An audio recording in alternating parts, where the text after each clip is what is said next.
again that we're running a few minutes behind. I'm Jennifer Donnellan, Director of the Media Relations Division at Prince George's County Police. We're reaching out to our media partners. Thank you for joining us, our community, and all of our residents. To thank them for all of their assistance with a case that has gotten a lot of attention here locally, nationally, and internationally due to the circumstances of what occurred. We have someone out there that we need to get off the street. Our detectives, our warrant squad, they have been hard at work on this ever since this occurred. Unfortunately, at this point, without success. So we are going to turn to the public now in hopes that they can help us get this person off the street. So joining me is Commander Brian Riley. It's R-E-I-L-L-Y. Brian is B-R-I-A-N. He is the commander of our Criminal Investigation Division. He has the latest update on the case involving the fatal stabbing at a Oxon Hill fast food restaurant. Thank you. As Jen said, we want to give you an update for the November 4th murder of Kevin Terrell Davis. We have identified and charged 30-year-old Rico Lamar McLean of the 5500 block of Marlboro Pike. Rico McLean has been charged with first and second-degree murder in the murder of Mr. Kevin Davis. We're asking for the public's help in identifying and locating Mr. McLean for us. We believe he's still in the area. We identified him within the last week. We have been searching for him, and that's why we are coming to you now asking for the public's assistance in locating Mr. McLean. Crime Solvers are still offering up to a $25,000 reward for a tip that leads to the arrest and indictment of Mr. McLean. The number for our Crime Solvers is 1-866-411-TIPS, 1-866-411-TIPS. Are there any questions? How would you describe the suspect if somebody knows? Would you say that he's armed and dangerous? What would you say to the public about this guy? So obviously we believe he's armed and dangerous. The weapon used in this case was some kind of a cutting instrument.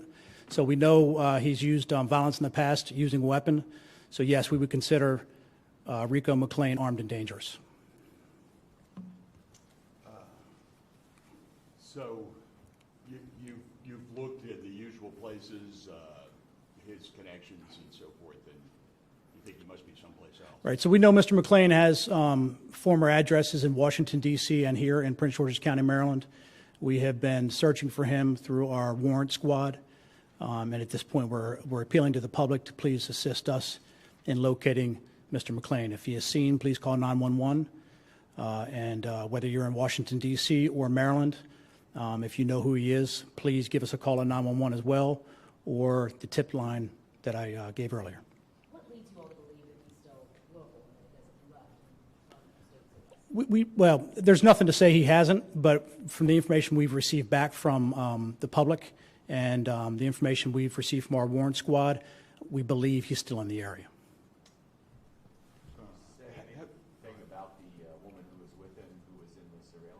Sure. We've identified the woman. We've interviewed the woman. We are treating her as a witness at this point, and I'm just not going to get into too much about relationships or what she's told us. Is she possibly going to be charged at some point? So at this point, she is not charged with anything. But at this point, she's not charged. I don't expect her to be charged with something, but this case is still evolving. Can you go back? I mean, was this really over a chicken sandwich and a line cutting in a chicken sandwich? Yeah, so it was never over the chicken sandwich. The theory and the motive in this case hasn't changed since we initially saw the video from within the Popeyes restaurant. This appears to be an argument that took place between two people, Mr. McLean and Mr. Davis, about an alleged butting in line. Mr. Davis was accused of butting in line, and Mr. McLean took offense to that. They agreed to go outside, at which point Mr. McLean stabbed Mr. Davis, ultimately killing him. But butting in line, a line that was specifically for the Sure. chicken sandwich. It was within the restaurant, yes. And it was for the chicken sandwich. Yes. Is there any chance this was self-defense at this point? We don't believe it's self-defense. We've charged him with first and second-degree murder. There's no grand jury indictment. It was just police charged him. Our homicide detectives applied and received a warrant from the commissioner.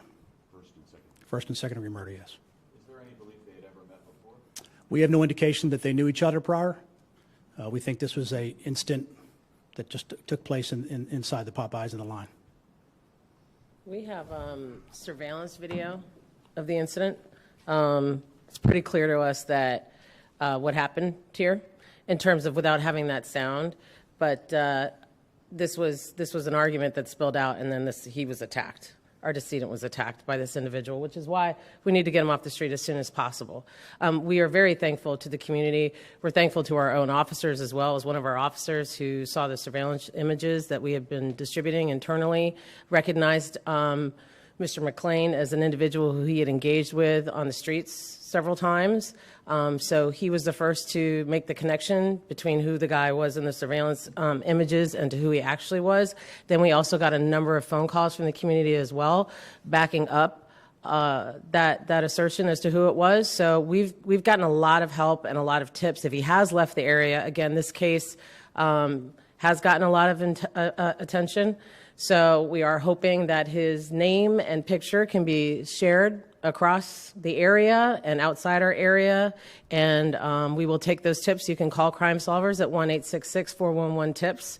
Again, as Commander Riley said, there is a up to $25,000 reward for information leading to the arrest and conviction of this individual.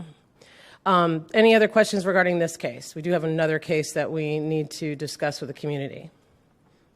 Any other questions regarding this? Okay, thank you again for all of your assistance with this. We also need to discuss two recent crimes that have occurred at the University of Maryland, not actually at the school or on campus. These occurred off campus. We have had two residential robberies, common language as home invasions, in the last 2 weeks on Dickinson Avenue, so on the same street. Both of these particular buildings involved places where students were housed. We want to make sure that we update the community and address any concerns that are developing in the community about these two crimes. So far, and I'm going to also have Commander Riley, because this also falls under his division, but so far the investigations have revealed that there was at least one person in each one of these buildings that was in the business of selling marijuana. And that is the reason why we believe at this point, preliminarily, our detectives believe that those particular residences, those victims, were targeted because at least one of them was involved in the illegal sale of marijuana. There's no random crimes going on here. These were targeted events. And so we are working on those cases. I'm going to let Commander Riley come up and discuss them more. But at this point, we don't believe the victims have any ties to one another. We're working to determine whether or not the suspects are possibly the same suspects involved in both crimes. But again, these were targeted events. There's not a random crime spree going on in that area or near the University of Maryland. It was due to the fact that one of the victims in each one of those houses was involved in criminal activity in the illegal sale of marijuana. Thanks, Jen. So back on October 30th, and again last night, as Jen was talking about, we did have two residential robberies that occurred on Dickinson Street in College Park. Each of these houses are single-family homes that are owned by someone that rents out to students. Each of the houses housed about 6 to 8 students that go to the University of Maryland. In each of these cases, and I'll clarify a little bit, we believe at this time, from the information we have about both of these cases, that these are not related at all. Two different sets of suspects came and did these residential robberies of these two different houses over that 2-week time period, okay?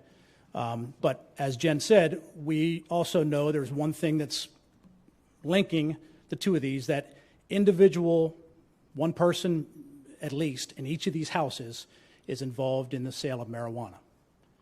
We believe that caused the suspects to come and target that home for the marijuana or the cash that may be inside that house.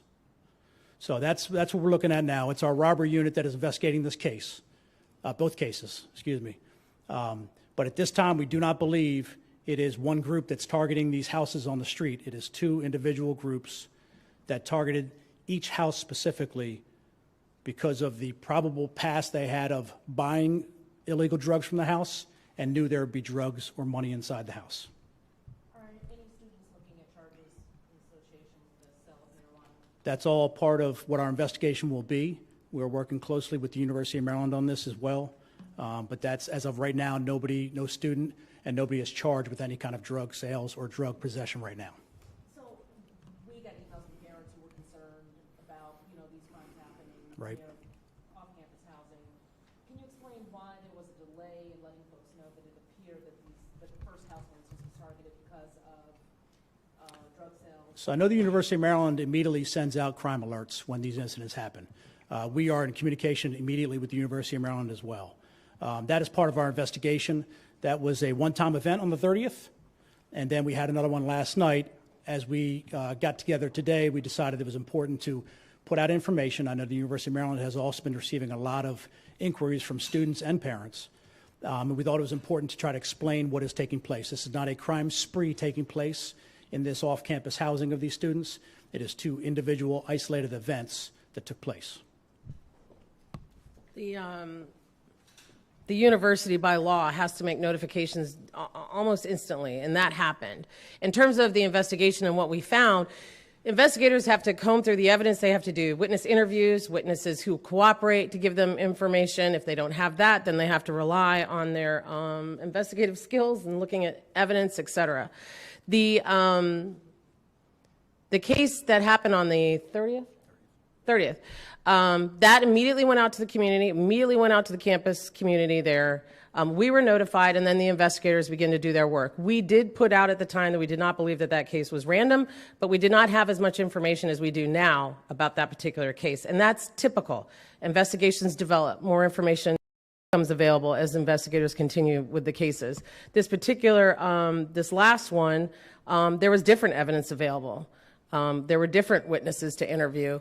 And so we were able to render some conclusions more quickly than in the first case. But again, as Commander Riley said, we don't believe that they're connected at this point. And the big thing that we want to assure, we have over 30,000 students that attend that school with 30,000 sets of parents.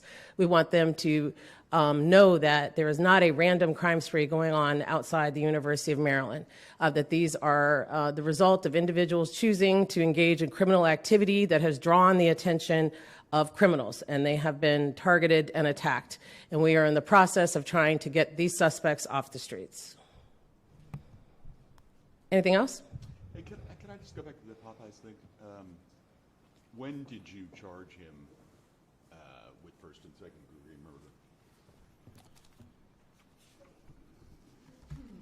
What I'll say, within about 72 hours, he was identified, and we charged him with first and second degree murder. So he's been charged since last week.